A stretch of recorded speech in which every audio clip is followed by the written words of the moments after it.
Hello, everyone, and welcome to the Green Flag. I'm your host, Lukas Wacker, and welcome to the NASCAR weekend recap episode from the Circuit of the Americas. We'll look at the Cup Series here, the action that took place in torrential downpour there in Austin, Texas, and then we'll also look at the notable finishers from this Grand Prix, if you will, and then we'll give you a driver of the day and an overall rating from this race. So make sure you stay tuned for all of that over the course of this episode. But let's not waste any time. Let's look at what this race had to offer. And we had practice and qualifying this weekend, which was very, very nice. Practice in the pouring rain there on the Saturday morning-ish afternoon there in Austin, Texas. And then we go to qualifying on the morning of the race on Sunday, which took place under dry conditions, where we saw Tyler Reddick win the pole for this event. And that would be his first career Cup Series pole on the road courses. So that's a really cool accomplishment for him, a guy that has typically struggled on the road courses in his career, not just in the Cup Series, but also in the Xfinity Series to an extent. But when he was in the RCR equipment there, it was kind of elevating his game to an extent. So it was really great to see him do very well. Kyle Larson there joining him on the front row for this event. And it was a very interesting one. There lots of fascinating storylines from COTA, and it obviously had to do a lot with the rain and the conditions that the drivers were placed under in this one. But we'll start off with the race now. As we look at the first four laps, really, the drivers were given a chance to stay on the wet tires, which they left pit road to, or would they go to the slicks and give it a shot there? Because it was starting to sprinkle a little bit at that point before the green flag drop, but most of the drivers decided to stay or go onto the slick tires, and a couple of characters there decided to stay onto the wet tires, and it had varying degrees of success. The track was basically soaked by the time it was turned into wet tire conditions.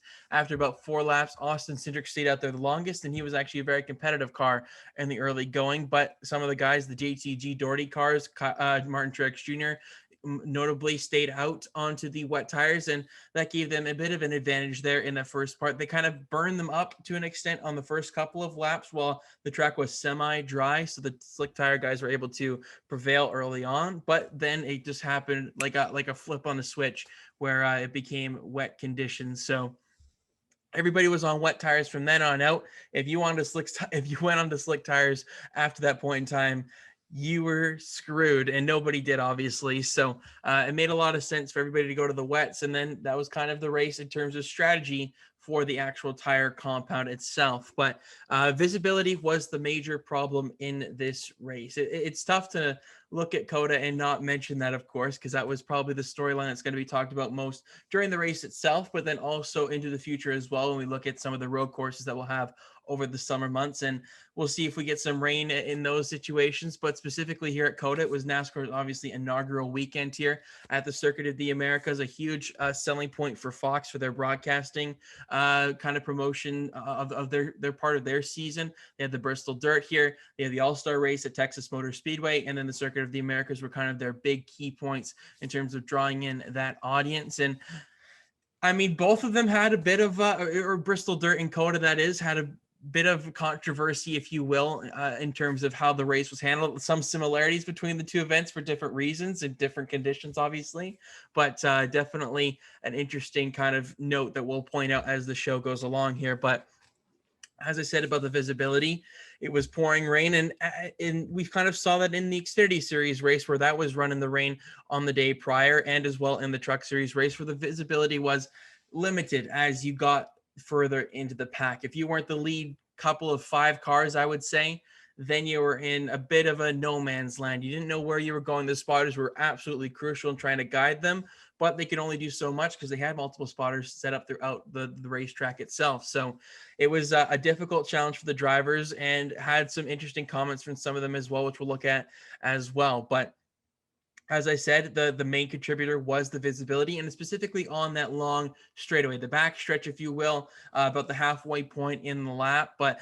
especially on restarts, everybody was still bunched together. You just saw everybody kind of fan out, trying to look for a clean line so they could see where they were going in front of them, because they had, I think it was Rain-X, I believe, is the substance used on the windshield to try and prevent water from kind of sticking, so that it kind of just falls off of the windshield for the drivers to see.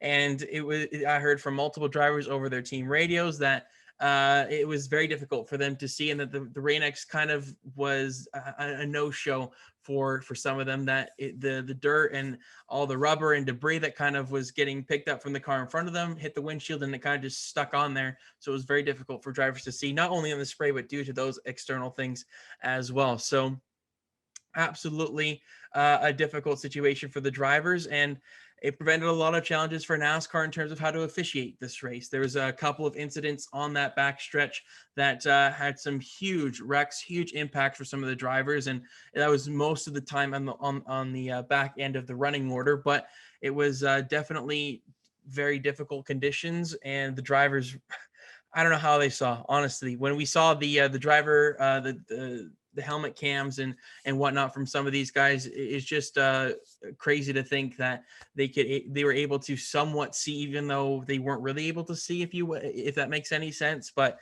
it was a tough go for the drivers, and we saw that on a couple of wrecks, and we'll just look at those now, because those are the main talking points of the race that kind of impacted NASCAR's trajectory in terms of how they wanted to handle officiating from then on out. It was pretty, straightforward for the most part in the beginning of the race. As the track got wetter and wetter, you could see the rooster tail, if you will, that's what they're calling it, out of the back of the cars, and just spraying up, and it was difficult for the drivers to see, as I've said.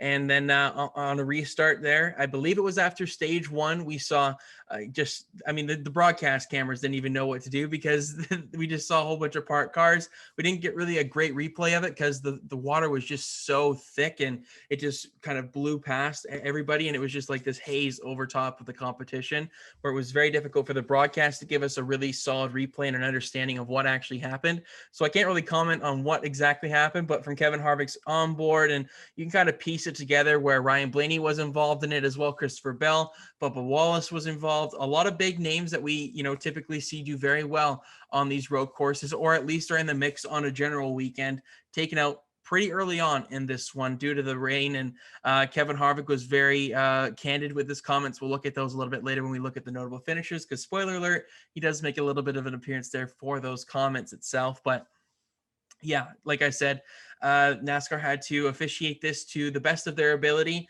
Then it seemed like it was very difficult for the drivers to see at that point in time, specifically after that first wreck. But NASCAR kind of carried on. They cleaned up the wreckage, and then they came on for another restart once again. And then that same lap off of the restart, we saw probably the best kind of shot of the day, with Martin Truex Jr. getting into the back of, I can't say which car, maybe it was Michael McDowell, I'm not 100% sure, but he got into the back of one car, so he was kind of blind from the hood being up a little bit as well as in the water, so he just wanted to go as fast as he could to get out of everybody's way. But here comes the charging Cole Custer behind him, and boom, right into the back of him, kind of lifts the 19 car up in the air, almost flips over. Cole Custer hits the guardrail on the back stretch as well. Very scary looking incident for sure. Luckily, both drivers were okay. Everybody was okay from all of these incidents. So that's very encouraging. That, of course, NASCAR safety, we've praised it a lot on this show, and they deserve another praise for that. Once again, here for the drivers being able to walk away under their own power.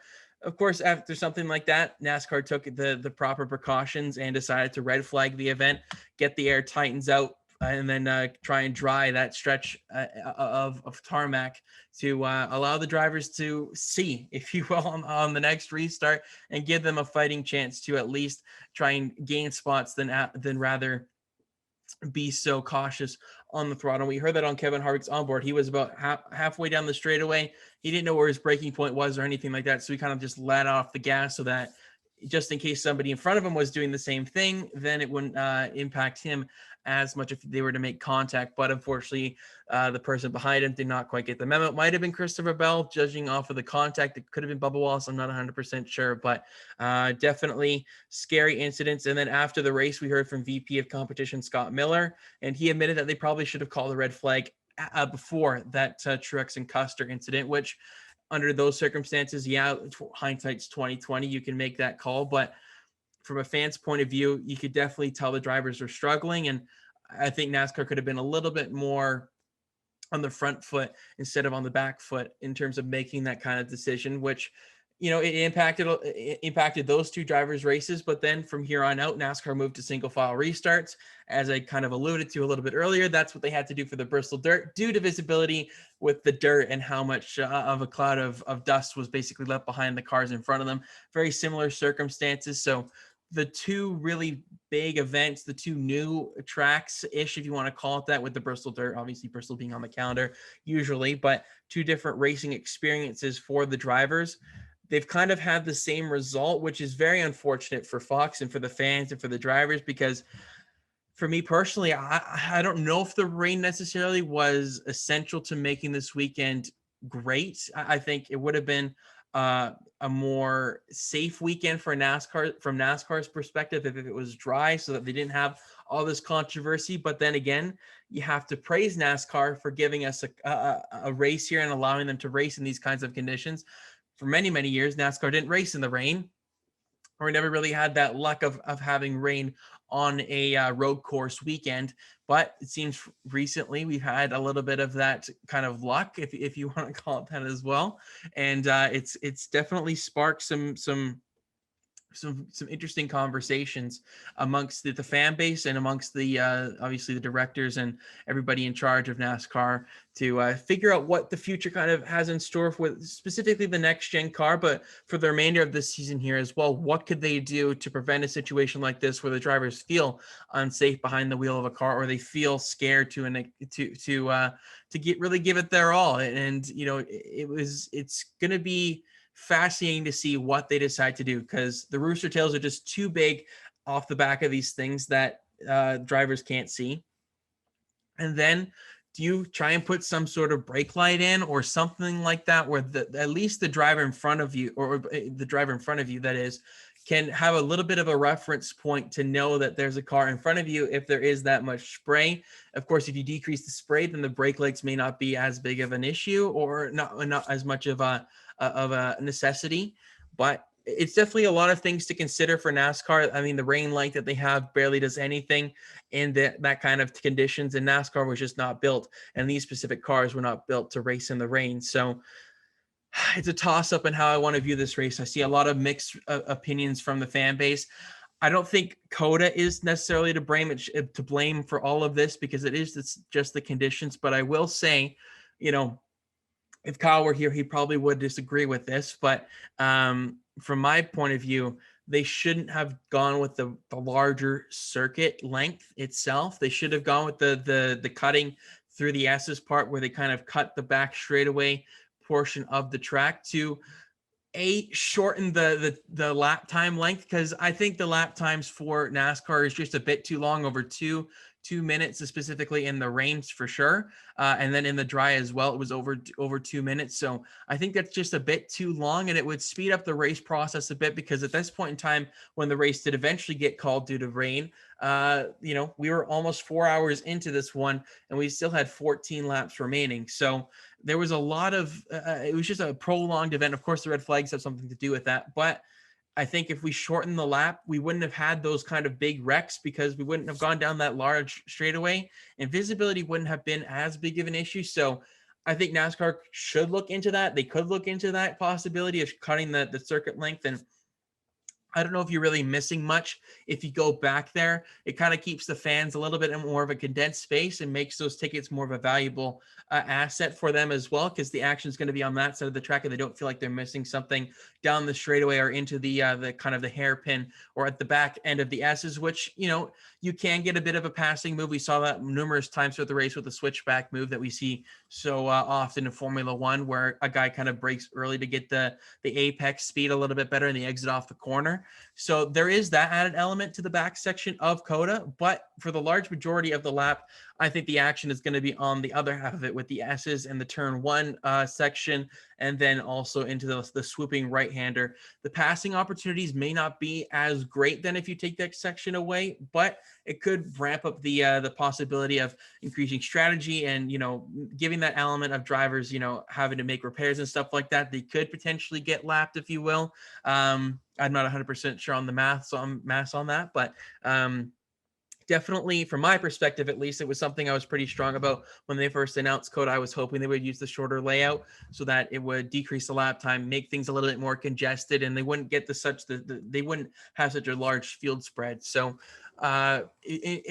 specifically here with the rain, I think it would have done them wonders, and it would have saved NASCAR a lot of hassle here with some of these incidents to have to try and backtrack a little bit and try and save face, if you will, from some of the scrutiny that they've rightly gotten from this, I would say. But at the same time, you can't expect rain conditions like that where the cars are hydroplaning everywhere and it's just unfit for the drivers to see and everything like that. But I wouldn't say lots, but a few changes need to be made. NASCAR needs to look at things, and they've obviously said that they will, on what the future really has to bring for rain racing on the road courses. And, they've already tested some on the slower speed tracks with some damp conditions with a rain tire that we'll probably see debut next season if it does end up coming to fruition. So they're going to have to figure this out sooner rather than later to help get that Sunday race in. And of course, this was the worst case scenario with having to end the race early. And,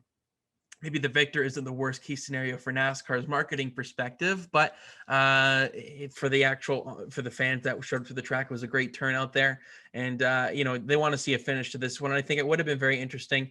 And I wouldn't just forget COTA altogether now, just saying that this race was somewhat lackluster, if you will, with the conditions, and just kind of kept on a stop start kind of thing. It was just such a slow pace to it. It didn't really feel like it had much momentum to go, at least from the broadcasting point of view. Maybe if you were at the race, it would feel a little differently there. Maybe in the rain, you're probably freezing, but you're still getting that action at the front and in the middle part of the pack, and as well as the rear end of the pack, which the broadcast kind of didn't show as much as we would have probably liked it, because there's probably plenty of passing moves that we missed throughout the portion of this race as we focus on a solo driver out front. But I wouldn't give up on COTA at all. I think there's lots of potential there. I would love to see a race in the dry. I don't think NASCAR will make the change that I'm kind of hoping for with a shorter layout until they see a dry race on this track. And you can understand that, obviously. But if the dry race kind of is a little too slow as well, and the laps are just kind of a little bit too long, and it kind of just drags out a bit more, I would definitely consider or propose to NASCAR to take that shorter layout. But I'll wait to see on that. But hopefully COTA is back in 2022, and SMI can make sure that deal, and they can lease that track to allow NASCAR to come back there next season. And I'm not stuck for Texas Motor Speedway to keep that all-star race. I hope that's kind of gone after this season, despite not having seen the actual event this season. But I can anticipate what's going to happen here in a few weeks' time when they end up going to Texas Motor Speedway for that all-star event. But I'd love to hear your guys' thoughts in the comment section below. What did you guys think of the race itself? What do you think NASCAR needs to do in terms of the rain and or in terms of the rain racing itself? What can they do to the cars, or do you have any suggestions? What did you think of the Circuit of the Americas debut as the track itself? And do you think the track provided some interesting racing product? Let us know in the comments. We'll be sure to reply to your comments, and I'm very curious to see what you guys have to say about this event. But let's get to the race winner himself. We've gone on long enough about the rain. Chase Elliott is dancing in the rain as he wins the inaugural NASCAR Cup Series event at COTA. It's his first victory of the season, of course. It's been a little while since we've seen him in victory lane, since his championship win back in November for his championship, obviously in Phoenix. So it's been a little bit of a delayed kind of absence from victory lane for Chase Elliott, but we kind of anticipated he would do well on the road courses, obviously this season, after being so dominant on them for the last year and a half plus. I predicted him to win the race. I got that extra bonus points in fantasy and everything, so that felt great. But I fell short in fantasy once again. So congratulations to Kyle on another fantasy victory. Just killing me right now at the moment. I can't seem to get this momentum going. Had a lot of guys involved in that first incident there on the straightaway, so didn't quite catch the luck here at COTA, but I'm looking forward to the Coca-Cola 600 next weekend. But for the race winner himself, let's get back to him. It's a huge victory for Chase Elliott. Just finally cements his spot amongst the top contenders for the championship once again this season, because let's be honest, Chase Elliott will have a definite shot of making the championship finale once again, despite his lack of bonus points as we are over the halfway point of the regular season.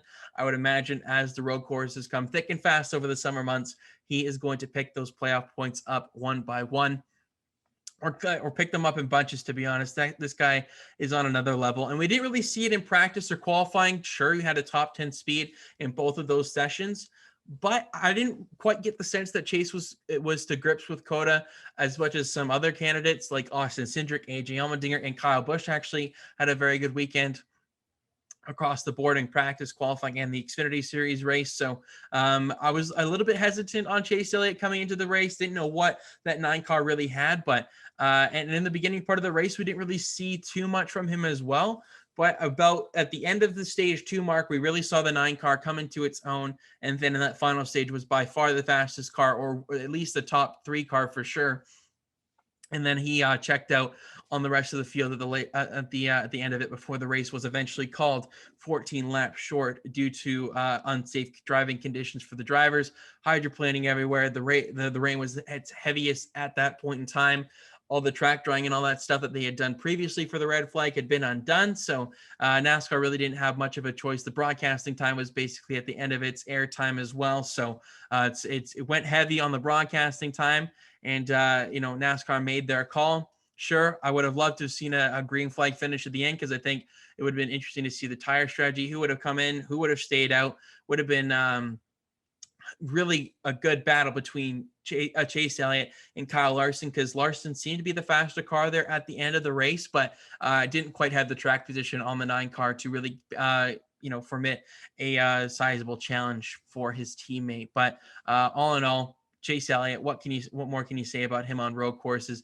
Absolutely the favorite to win each and every time, no matter the conditions. It seems now, winning in the wet and the dry. It's his first career wet victory, as well as he said in his post-race interview. So huge victory for him, and not only for Chase specifically, but for Hendrick Motorsports as a whole. It is their 268th Cup Series victory, which ties them with Petty Enterprises for the most victories all time in the NASCAR Cup Series.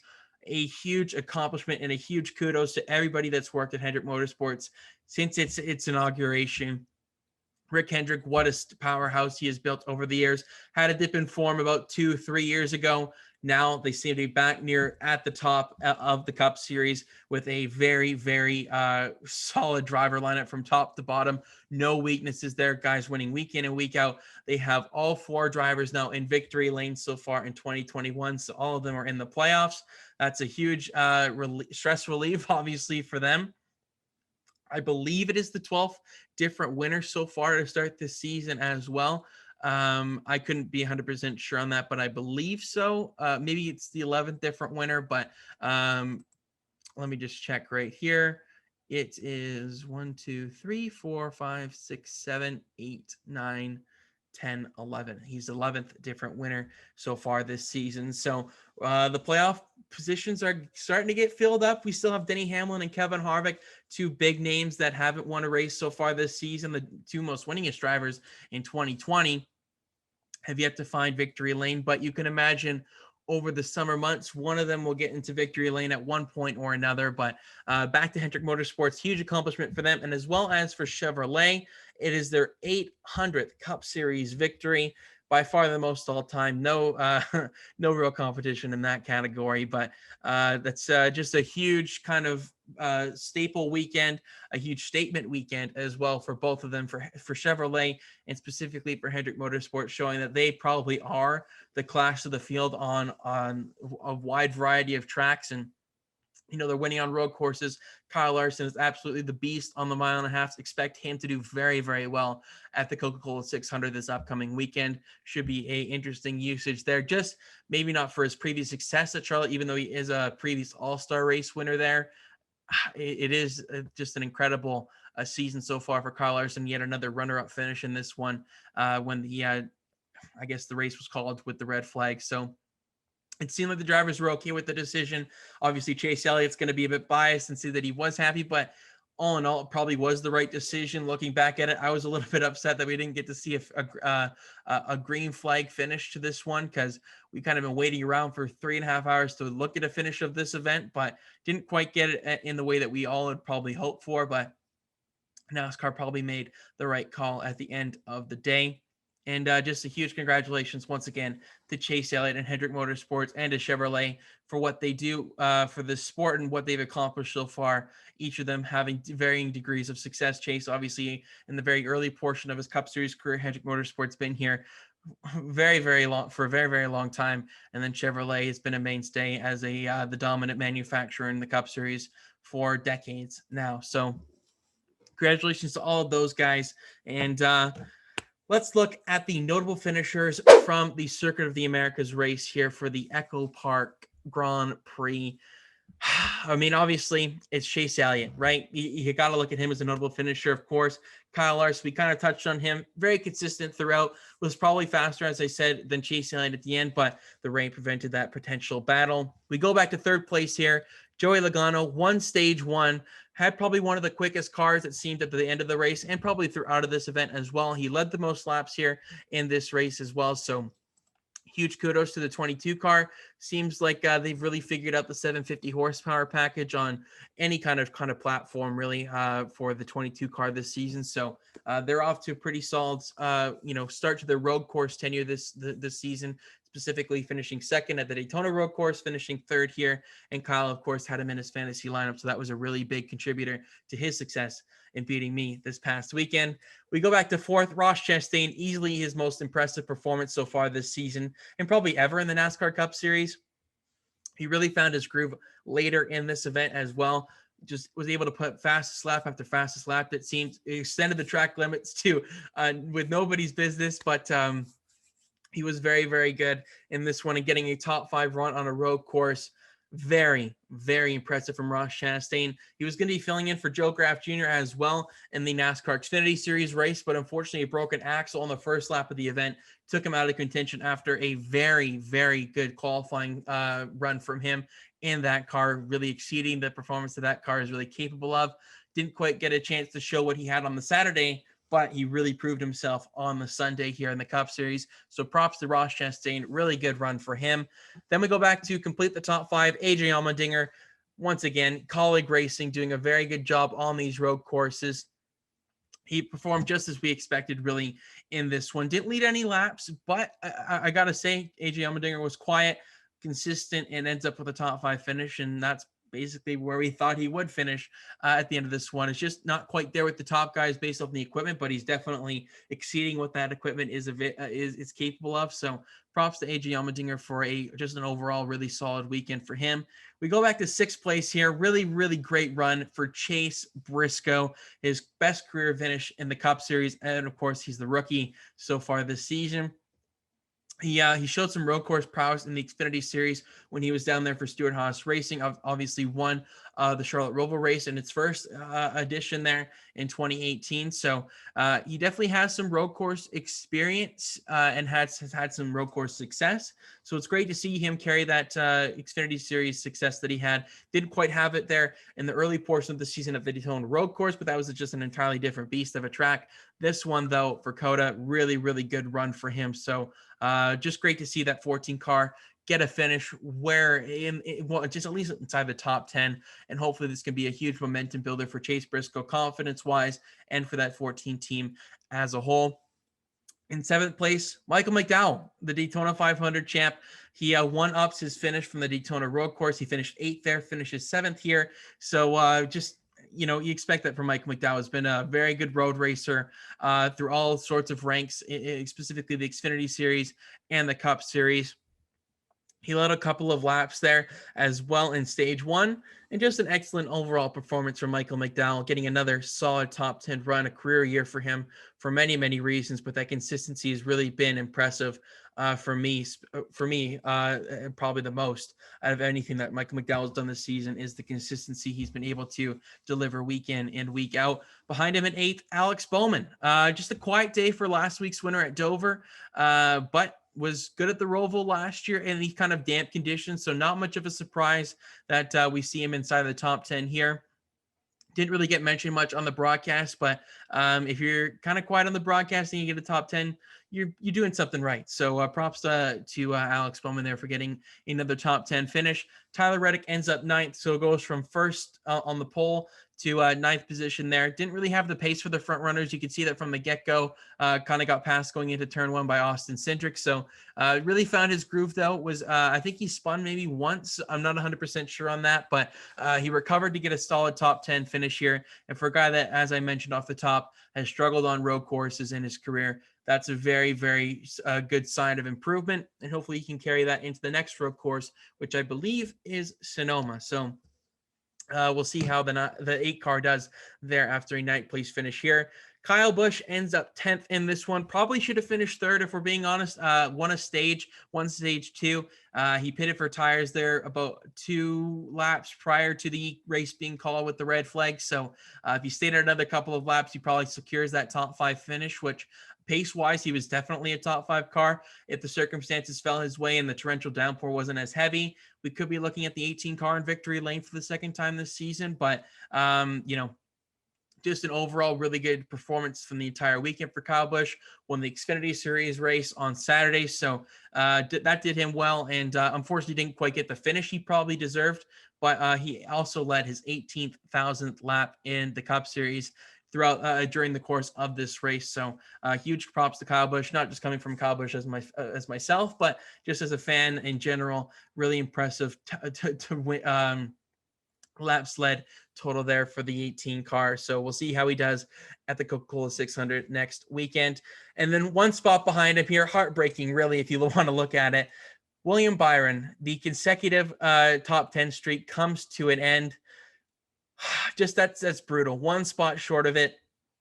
And, he sustained right rear damage from contact from Matt DiBenedetto early on in this race. So that kind of set him back.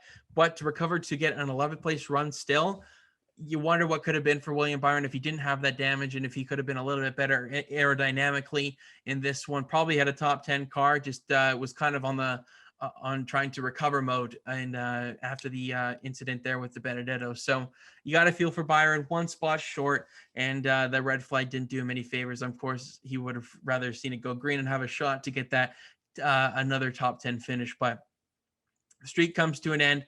But for William Byron, the consistency is still there, and I'm expecting big things from William Byron as the season goes along, as he's already proven that he is definitely in that potential championship battle. He's very young still, but with the consistency he's shown, don't overlook that 24 car. He could be someone to keep your eye on as the season rolls along on these road courses because he's sneaky good on these kinds of tracks. We go to 12th, Austin Dillon. Quiet day for him, a track that he usually struggles at in terms of the road courses, specifically this kind of configuration of track. But he ran the Xfinity Series race the day prior, so that probably gave him a little bit of familiarity and a bit more comfort going into this one. So just get another solid finish for him. Really, it's just been remarkable to see the consistency that 3 car has had so far this season. We go back to 15th place, Ryan Preece. Was one of the few drivers that elected on the initial start of this race to start on the wet tire. So that kind of catapulted him to the front of the front of the field. And then he led a couple of laps in the middle portion of the race after a really nice battle with Ross Chastain. So end up 15th. I think the pace probably just fell off for the 37 car as the race went on. I can't quite speak to that because we didn't really see much of him after that. But still 15th place, really solid run for Ryan Preece, and definitely deserving of a notable finisher mention here. Then we go back to 17th place, Ryan Blaney. He suffered damage on that first big wreck of the day. I had him in my fantasy lineup, and every time I seem to pick Ryan Blaney on the road courses in my fantasy lineup, he has some sort of issue. So I'm going to keep that in mind for the future. And just the fact that he and William Byron suffered very similar damage on the right rear corner of their cars. Both ended up having flat tires due to their kind of contact there. Not 100% sure who hit Ryan Blaney because we didn't get a great replay of it, but he still suffered damage from that, but was able to salvage something of the day and get a 17th place run. The highest scoring finisher really of the guys that were involved in that incident there, because most of them had to DNF after that one. So at least Blaney was able to keep going for that one. We go back to 25th with his teammate, Austin Syndrick, for the weekend. really up and down day for Austin Syndrick. Seemed to have really good speed early on. Was up in the lead, stayed out the longest on the slick tires there for the opening 4 laps. Showed quite a bit of short run speed as well, but as the race went on, we could really see him struggling, notably holding up Kyle Larson and Chase Elliott as Kyle Busch kind of moved away from the field at the end of stage 2 there. Syndrick started to really plummet throughout the running order and didn't really get a finish indicative of his pace for a large majority of the race. I think he spun at one point as well, but I don't know if that was the resulting factor in him ending up all the way down in 25th. I could be wrong, but it was nowhere near indicative of his pace where he finished. So disappointing result for the 33 car, and still really good on the 1 lap speed. These are just unprecedented conditions. So for a rookie in the Cup Series for part-time basis, 25th is disappointing, but the signs that he showed throughout the race are very, very encouraging for when it comes time for next season, when he is full-time in the Cup Series, wherever that may be for Wood Brothers or for Team Penske. 2 places behind him, Kurt Busch in 27th. The only reason he's on this list is because how the heck did he miss Austin Dillon and Kyle Busch? Locked up the brakes, seemed like he wheel hopped, locked up the tires going down the end of the long straightaway there. And I don't know how he was able to fit through the gap, but he just squeaked through. Paper thin margins for Kurt Busch to get through. Goes through the gravel trap, was very smart in keeping the throttle going. Wound it up in the wet grass, was able to keep going, go around the gravel trap, and continue on with his race. I think he must have had another issue there where he went all the way back to 27th, because I think he ended up about 16th to 17th after that kind of off-track excursion.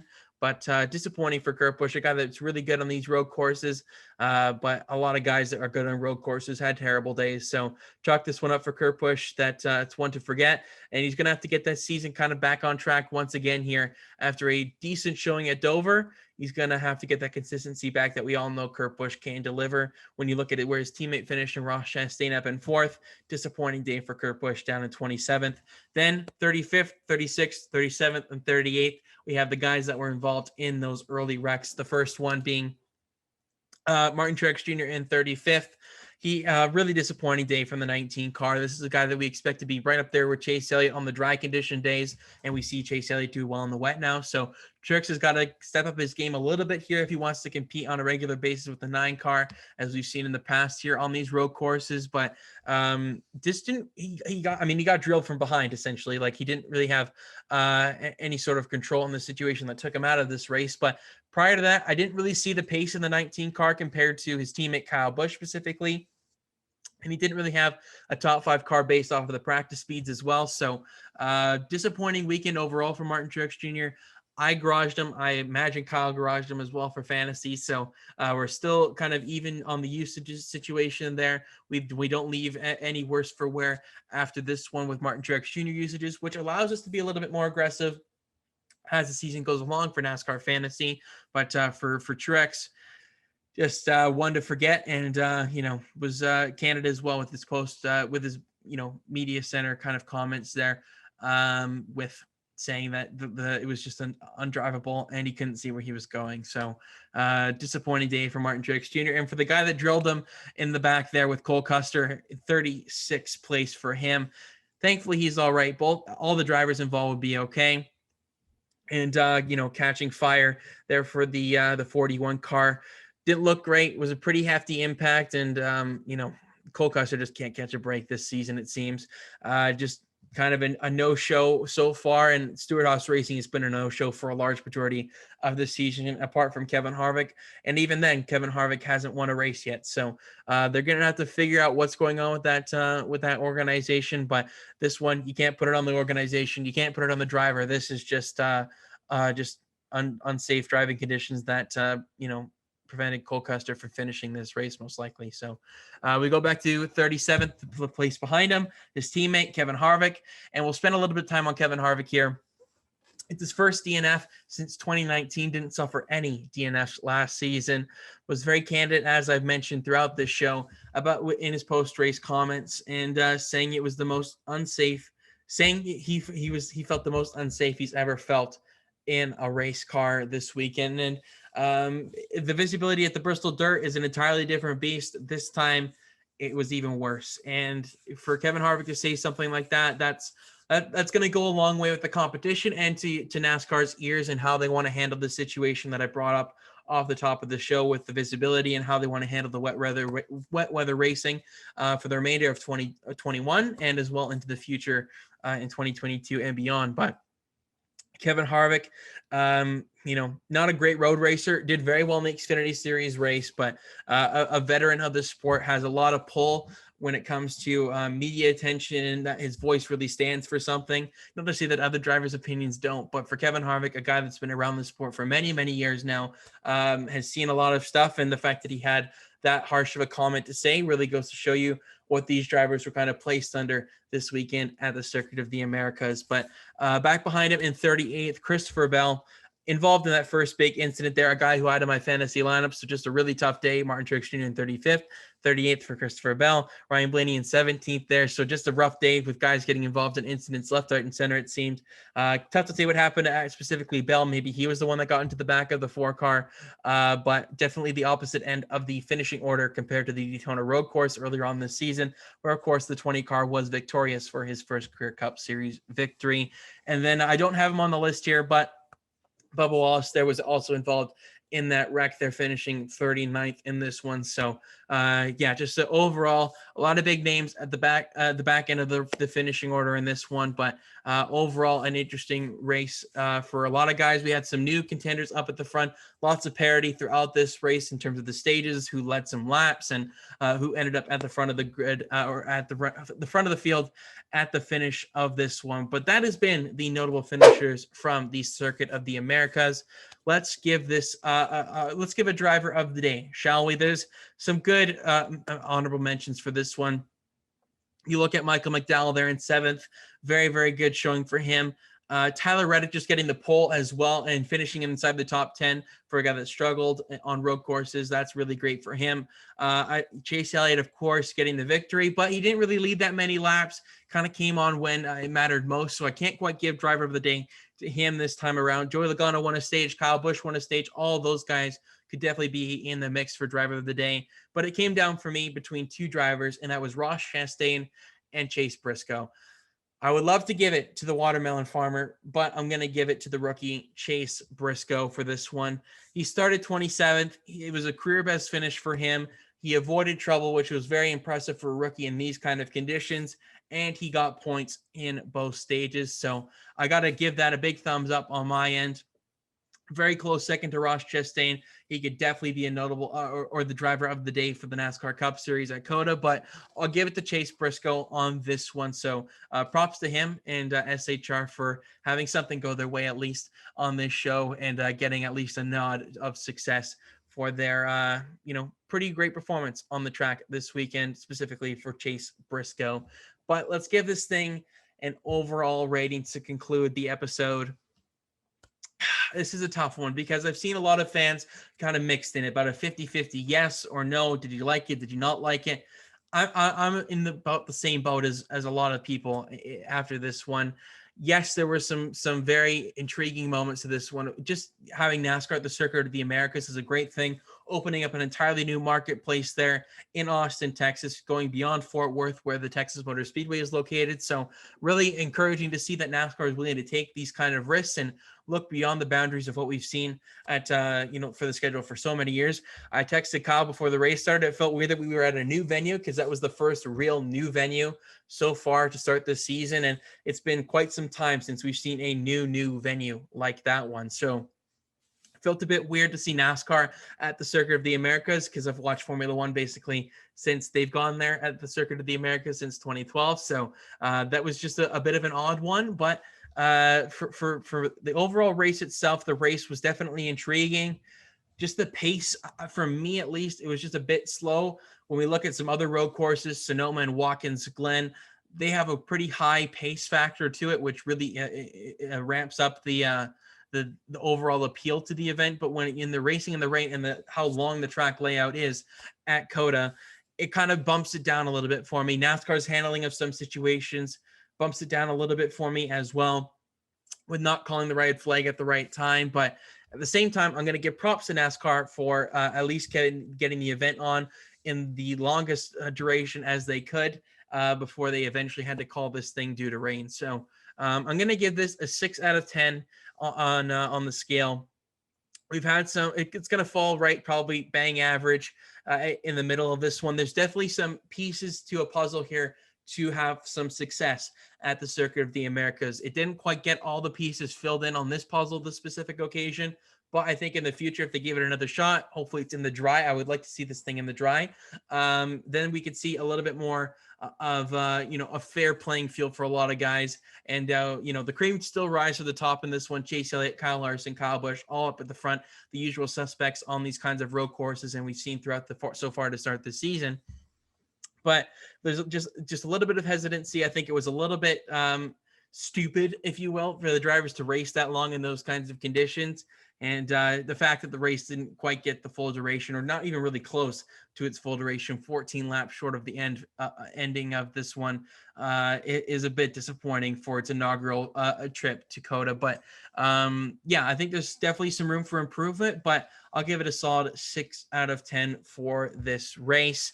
Also, a quick shout out to Kyle Busch and Todd Gilliland for their victories in the NASCAR Xfinity Series and the Truck Series from this past week. And of course, those two events were in action this past weekend for a doubleheader on the Saturday. So props to both of them. Kyle Busch gets his 98th Xfinity Series victory. And for Todd Gilliland, he punches his ticket to the Truck Series playoffs, a huge victory for Front Row Motorsports down there and that entire 38 truck team. So really lots of parity, some surprises, and then at the end of the day, not so many surprises when it comes down to victory lane after this weekend. I got 2 out of the 3 predictions right going into this weekend. I picked Kyle Busch to win Xfinity and Chase Elliott to win the Cup Series, but that's pretty much low-hanging fruit. So I'm not going to give myself too big of a pat on the back after this one. But I think that'll do it for the race recap for the Circuit of the Americas. Make sure to go follow us on Instagram at The Green Flag Pod, as well as Twitter at The Green Flag Pod. Subscribe to the YouTube channel. Leave a like on this video if you enjoyed it. We would really, really appreciate it.